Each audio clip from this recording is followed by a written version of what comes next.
पालिका र साझा टेलिभिजनको सहकार्यमा सञ्चालित टेलिभिजन कक्षा शिक्षण कार्यक्रममा सम्पूर्ण विद्यार्थी भाइ बहिनीहरूलाई हार्दिक स्वागत गर्न चाहन्छु। म अम्बिका गेवाली रामापुर माविबाट, साथै सैना मैना नगरपालिका र साझा टेलिभिजनका सम्पूर्ण युनिटहरूलाई हार्दिक धन्यवाद दिन चाहन्छु। साथै अभिभावकज्यूहरूले आफ्ना बालबालिकाहरूलाई सहजीकरण गरिरहनु भएको छ, साथमा बसिरहनु भएको छ, उहाँहरूलाई पनि हार्दिक धन्यवाद दिन चाहन्छु। भाइ बहिनीहरू, म आज पनि फेरि उपस्थित भइसकेको छु कक्षा 3 को विज्ञान विषय लिएर। यस अगाडि हामी 2 दिन पढिसकेका छौँ, युनिट 1 र युनिट 2 पढिसकेका छौँ। आशा छ भाइ बहिनीहरूले त्यसलाई रिपिट गर्नुभएको छ, दिएका गृह कार्यहरू गर्नुभएको छ। आज हामी अर्को युनिट लेसन 3 पढ्छौँ, जसको शीर्षक रहेको छ सेल्टर फर एनिमल्स, जनावरहरूको लागि वासस्थान।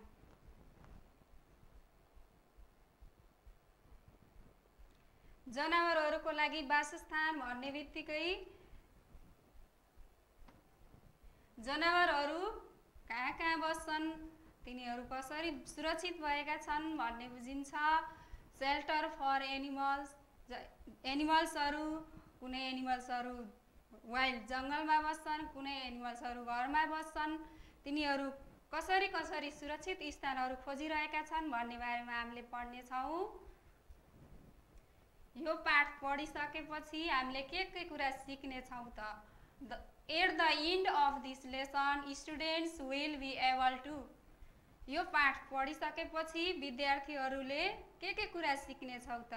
Identify the homes of wild animals, जङ्गली जनावरहरूको घरहरू पत्ता लगाउन, भन्न, तिनीहरूको बारेमा बताउन। Identify the homes of domestic animals, घरपालुवा जनावरहरूको बारेमा तिनीहरूको नामहरू बताउन, तिनीहरूको वासस्थानको बारेमा बताउन सक्ने हुनेछौँ। आशा छ भाइ बहिनीहरूले सुरुदेखि अन्तिमसम्म यसलाई हेरेर केही कुरा सिक्नुहुनेछ, जान्नुहुनेछ। अब हामी परिचयतर्फ लागौँ है त। All animals need homes to live, सबै जनावरहरूलाई बस्नको लागि घर चाहिन्छ। All animals need homes to live, सबै जनावरहरूलाई बस्नको लागि घर चाहिन्छ। किन चाहिन्छ होला? Home protects themselves from heat, cold, wind, rain and enemies, घरले जनावरहरूलाई के गर्छ त? हावा, पानी, तातो, चिसो र उनीहरूको शत्रुबाट बचाउँछ। Why do we need home, हामी पनि घरमा बस्छौँ, किन चाहिन्छ होला हामीलाई घर? We need home to protect our self heat, cold, wind, rain and enemies, हामीहरूलाई घर किन चाहिन्छ त? हामीहरूलाई हावा, पानी, तातो, चिसो र हाम्रा शत्रुहरूबाट बचाउनको लागि घर चाहिन्छ। त्यस्तै एनिमल्सहरूलाई पनि किन घर चाहिन्छ त? एनिमल्सहरूलाई पनि तिनीहरूलाई हावा, पानी, तातो, चिसो र उनीहरूको शत्रुहरूबाट बच्नको लागि घर चाहिन्छ।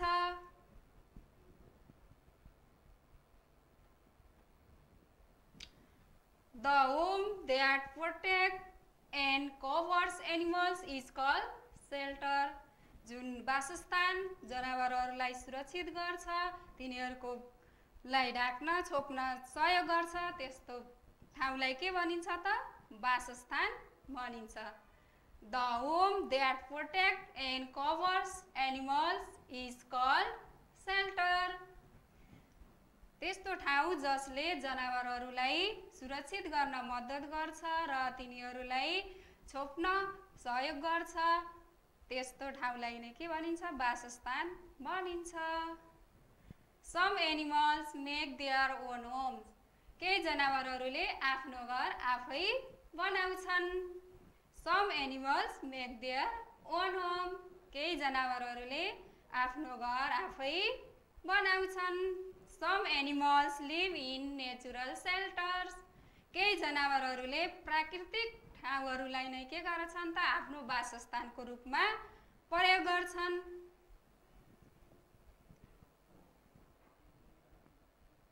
केही जनावरहरूले आफ्नो घर आफै बनाउँछन् भने केही जनावरहरूले आफ्नो प्राकृतिक रूपमा रहेका नेचुरल सेल्टरहरूलाई नै आफ्नो वासस्थानको रूपमा प्रयोग गर्छन्।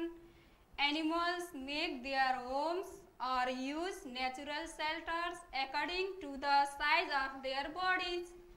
जनावरहरूले आफ्नो घर कस्तो ठाउँलाई बनाउँछन् त जुन आफ्नो शरीरको साइज अनुसार फिट हुन्छ। आफ्नो शरीरको साइज अनुसारका घरहरू बनाउँछन्, त्यसलाई के भनिन्छ त एडप्सन। जसले आफ्नो ठाउँ कसरी कुन ठाउँमा चाहिँ आफूलाई उपयुक्त हुन्छ भनेर बनाउँछन् त्यस्तो ठाउँ नै के हो त तिनीहरूको लागि उचित ठाउँ हो। जनावरहरूले जुन ठाउँलाई आफ्नो साइज अनुसार बनाउँछन्, आफ्नो बोडीको आकार अनुसारका घरहरू बनाउने गर्छन्। Men makes home for domestic animals. मानिसहरूले घरपालुवा जनावरहरूको लागि घर बनाइदिन्छन्। हाम्रो पनि घरमा काउ, बुफेलो, गड्स, पिग्स लगायतका एनिमल्सहरू राख्छौँ नि, तिनीहरूलाई हामीले के गर्छौँ त घर बनाइदिन्छौँ। तिनीहरूलाई हामी मेनहरूले आफैले घर बनाउने काम गर्छन्। होम अफ वाइल्ड एनिमल्स, जङ्गली जनावरहरूको घर।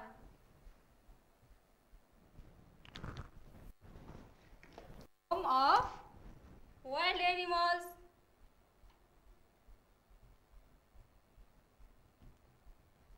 Home of wild animals.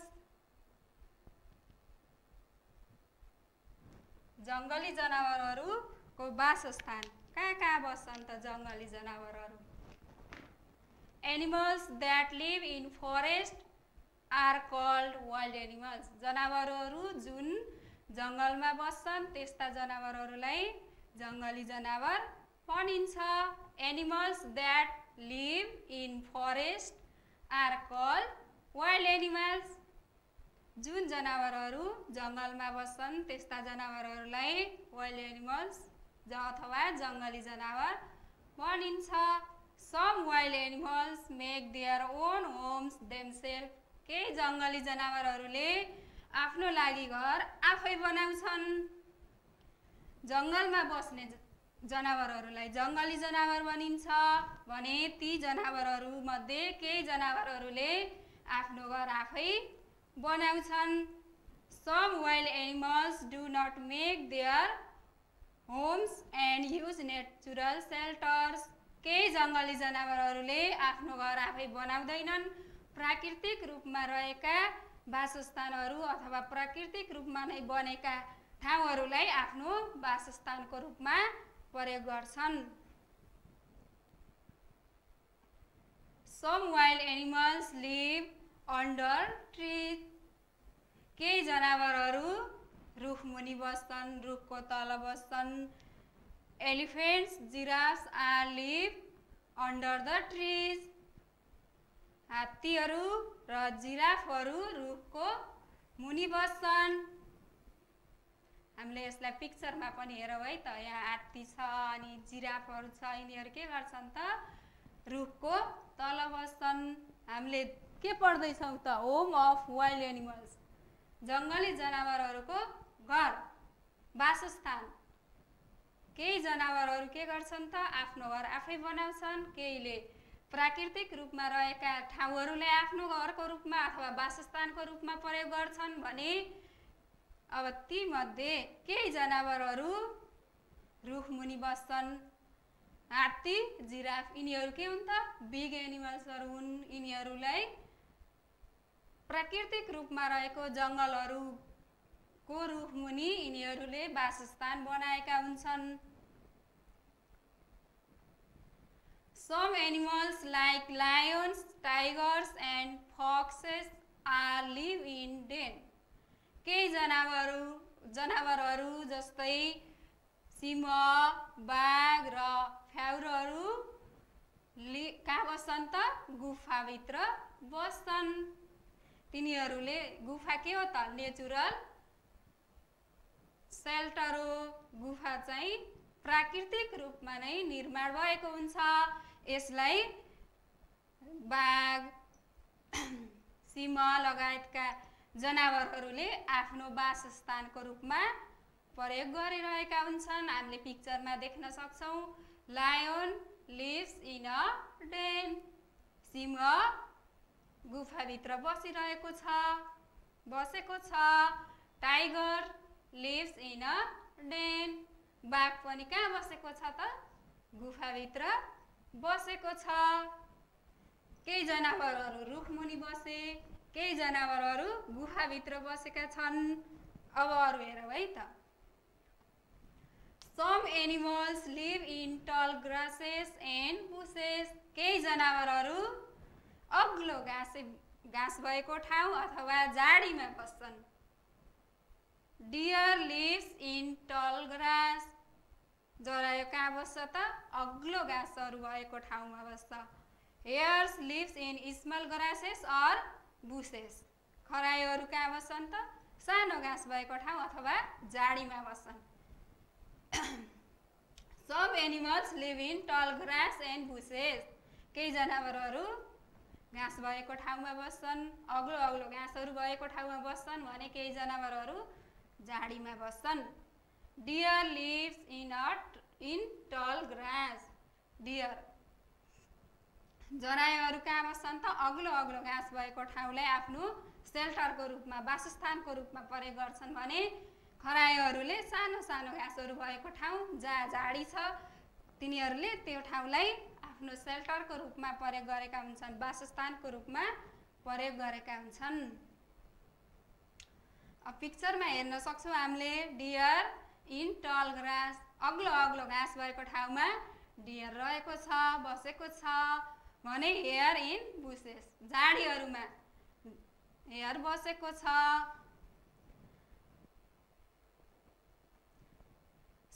Some animals live in burrows and holes. केही जनावरहरू झाडी दुलोभित्र बस्छन् अथवा दुलो आफैले बनाएर बस्ने गर्छन्। Snakes live in hole. सर्प कहाँ बस्छ त? दुलोभित्र बस्छ। सर्पले जमिनमा भएको दुलोहरूलाई आफ्नो वासस्थान बनाउँछ। उसले चाहिँ आफ्नो आफैले बनाउँदैन। अब मुसाहरूले, रेटहरू अथवा रेबिटले बनाएको होलहरूलाई आफ्नो सेल्टरको रूपमा युज गर्छ भने rabbits and rats are live in बरो।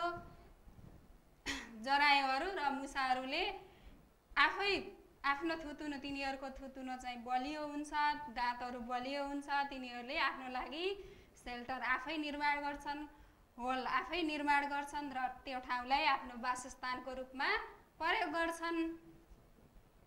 अब हामीले पिक्चरमा हेर्न सक्छौँ रेबिट इन बोरो। रेबिट कहाँ बसेको छ त? आफैले बनाएको बोरोभित्र बसेको छ भने स्नेक इन होल। स्नेकले अरूले निर्माण गरेको अथवा जमिनमा जहाँ प्वालहरू छ, लामो हुन्छ, त्यो चाहिँ जान सक्ने ठाउँलाई आफ्नो वासस्थानको रूपमा प्रयोग गरेको हुन्छ। त्यस्तै गरेर चराहरूलाई पनि घर चाहिन्छ। Birds live in nest. चराहरू गुडमा बस्छन्। Birds make nest in tree. चराहरूले रुखमा गुड बनाउँछन्। Parrot and owls lives in the hollows of trees. Parrot, सुगा अथवा उल्लुले के गर्छ त? आफ्नो जुन रुखमा ठुलो प्वालहरू रहेको हुन्छ त्यसलाई आफ्नो वासस्थानको रूपमा प्रयोग गर्छ। जुन खोक्रो भाग रहेको हुन्छ रुखमा त्यसलाई नै आफ्नो वासस्थानको रूपमा प्रयोग गर्छन् र त्यही बस्ने गर्छन्। बर्ड्स इन नेस्ट पिक्चरमा हेर्न सक्छौँ। चराहरू केमा बसिरहेका छन् त? गुडमा बसिरहेका छन्। Parrot in a hole of tree. जहाँ रुखको प्वाल छ त्यहाँ चाहिँ प्यारोट बसिरहेको छ। owl in a hole of tree. उल्लु कहाँ बसेको छ त? रुखको बीचमा चाहिँ प्वाल छ, त्यसैमा बसेको छ। होल जहाँ छ त्यही बसेको छ। चराहरूले के गर्ने रहेछन् त? कुनै चराहरूले चाहिँ आफ्नो लागि नेस्ट गुड अथवा गुड आफै बनाउने रहेछन् भने केही रुखको होलहरूमा बस्दा रहेछन्। त्यस्तै गरेर इन्सेक्टलाई पनि घर चाहिन्छ। Insect also need homes. जनावरहरू जस्तै किराहरूलाई पनि के चाहिन्छ त? होम चाहिन्छ, घर चाहिन्छ। बीज लिभ इन बीहाइभ। मौरीहरू कहाँ बस्छन् त? मौरीहरूको घरमा बस्छन्। Earthworms live in the soil. गडेउलाहरू कहाँ बस्छन् त? माटोमा बस्छन्। Parasites live in the body of other animals. परजीवीहरूलाई पनि अरू जनावरहरूको बडीमा गएर बस्ने गर्छन्। यिनीहरूले जनावरहरूलाई युज गर्ने गर्छन् सेल्टरको रूपमा।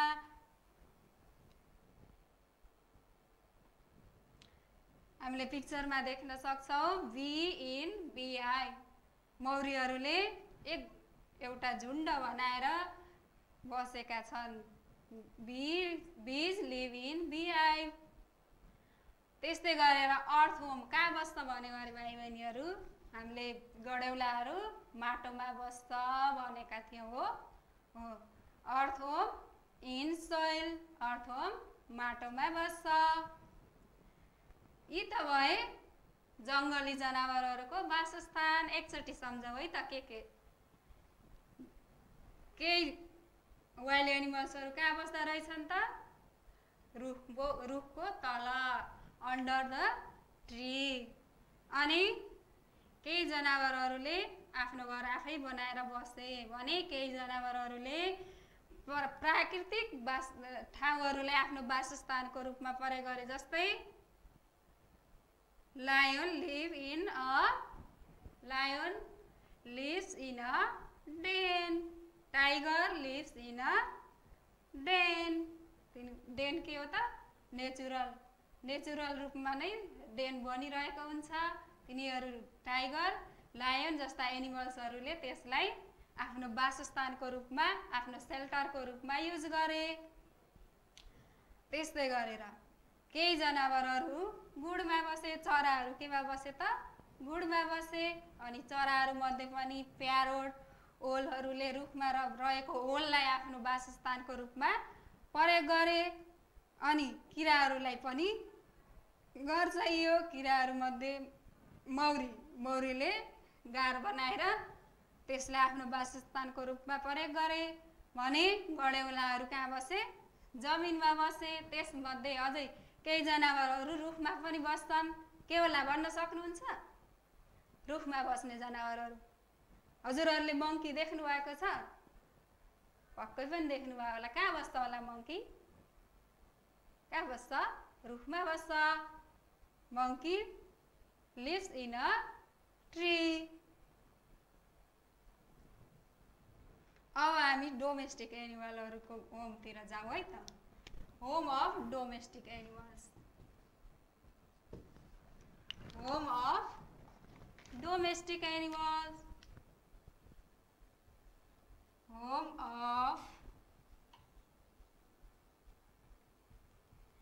Domestic animals.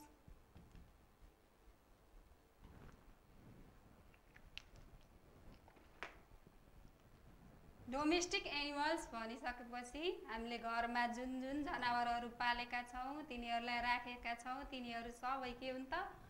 डोमेस्टिक एनिमल्स अथवा घरपालुवा जनावरहरू हुन्।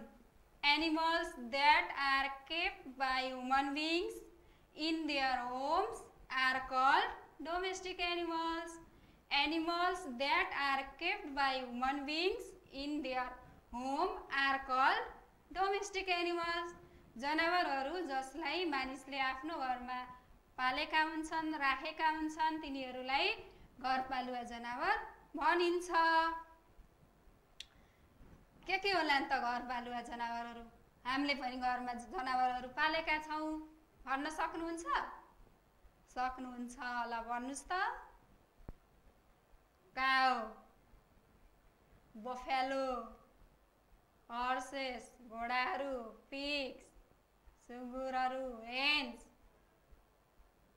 yes and goats are domestic animals cows buffaloes horses pigs hens and goats are domestic animals हामीले घरमा जुन जुन जनावरहरू पालेका छौं तिनीहरूलाई राखेका छौं ती के हुन् त डोमेस्टिक एनिमल्सहरू हुन् घरपालुवा जनावरहरू हुन् cow and buffalo lives in a shed गाई भैँसीहरूलाई हामीले कहाँ राख्छौं त हामीले गोठ बनाइदिएका हुन्छौं शेड बनाइदिएका हुन्छौं cow and buffalo lives in a shed गोठमा बस्छन् horses lives in a stable घोडाहरूलाई हामीले के गरिदिएका हुन्छौं त तबेला घोडाहरू बस्ने ठाउँलाई के भनिन्छ स्टेबल तबेला horses lives in a stable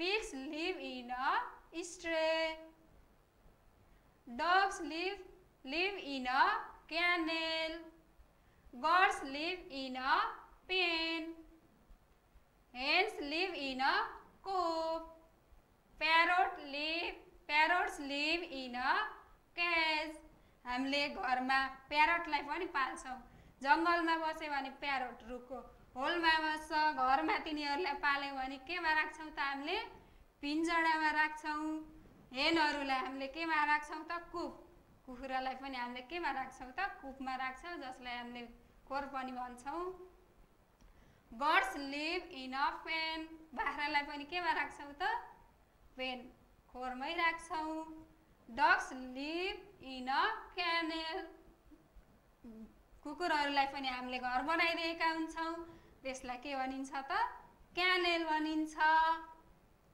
pigs live in a stray पिगलाई हामीले स्ट्रेमा राख्छौं horses live in a stable अब भन्न सक्नुहुन्छ भाइ बहिनीहरु घरमा पाल्ने जनावरहरु कहाँ बस्दा रहेछन् त ल भन्नुस् त काउ एन्ड बुफालोलाई कहाँ राख्नुहुन्छ कहाँ बस्छन् शेडमा हर्सेसहरु स्टेबल पिग्सहरु stray dogs kennel birds pen hens coop parrots cats ल अब पिक्चरमा हेरौँ है त पिक्चरमा यहाँ तीनवटा जनावरहरु बस्ने वासस्थान देखाइएको छ horse lives in a stable घोडा कहाँ बस्छ त स्टेबल तबेलामा बस्छ cows live in a shed काउहरु कहाँ बस्छन् त शेडमा बस्छन् dogs live in a kennel डग्सहरु क्यानेलमा बस्छन् त्यस्तै गरेर होम्स अफ एक्वाटिक एनिमल्स पानीमा बस्ने जनावरलाई पनि कहाँ बस्छन् हेरौँ है त फर्स्टमा animals that live in a water are called aquatic animals जनावरहरु जुन पानीमा बस्छन् तिनीहरुलाई जलीय जनावरहरु अथवा एक्वाटिक एनिमल्स भनिन्छ fish seahorse dolphin and whale are live in water यिनीहरु सबै कहाँ बस्छन् त पानीमा बस्छन् माछा समुद्री घोडा डल्फिन व्हेल कहाँ बस्छन् त पानीमा बस्छन् त्यसैले यिनीहरुलाई एक्वाटिक एनिमल्स भनिन्छ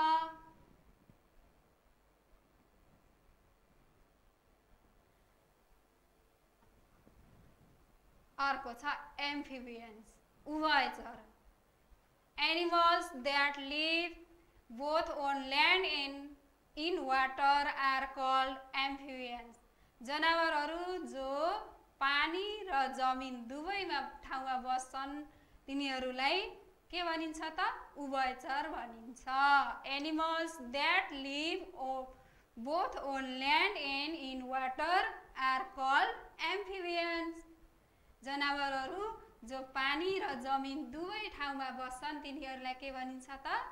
उभयचर भनिन्छ। Frog, crocodiles and crabs and tortoise are amphibians.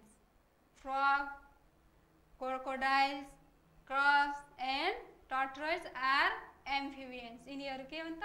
उभयचरहरू हुन्। यिनीहरू पानीमा पनि बस्न सक्छन्, जमिनमा पनि बस्न सक्छन्।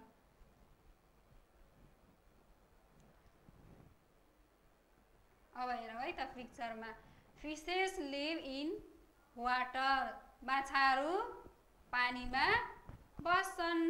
Frog lives in both on land and in water, भ्यागुताहरू पानी र जमिन दुवैमा बस्छन्। ल भाइ बहिनीहरू, आज हामीले home of wild animals, home of domestic animals, home of water animals or aquatic एनिमल्सको बारेमा केही जानकारी प्राप्त गऱ्यौँ। हजुरहरूले पनि पक्कै पनि केही सिक्नुभयो होला। सिक्नुभयो कि भएन? भयो, केही सिक्नुभयो। अब मैले यहाँ एक्सरसाइज लिएको छु, त्यसलाई हेरौँ। हजुरहरूले गर्ने प्रयास गर्नु होला। Name any 3 domestic animals. टिप्नुहोस् है त। Name any 3 domestic animals. कुनै 3वटा घरपालुवा जनावरहरूको बारेमा बताउनुहोस्। हजुरहरूको लागि यो होमवर्क है, आफै गर्ने प्रयास गर्नु होला। अघि पढेका छौँ नि हामीले। Name any 3 domestic animals. Name any 3 domestic animals. Next question. Name any 3 aquatic animals. Name any 3 aquatic animals. Next. Name any 3 wild animals. Name any 3 wild animals. Name any 2 animals which live in den. Name any 2 animals which live in den. Name any 2 animals which live in den. Next. Name any 2 animals which live in hole. Name any 2 animals which live in hole. यिनीहरूलाई हजुरहरूले बुकमा हेरेर अथवा पढेको आधारमा answer दिने प्रयास गर्नु होला। अनि पढाइलाई निरन्तरता दिनु होला भन्दै म आजको क्लास यही समाप्त भएको जानकारी गराउँछु। हस्त नमस्कार, फेरि भेटौँला है।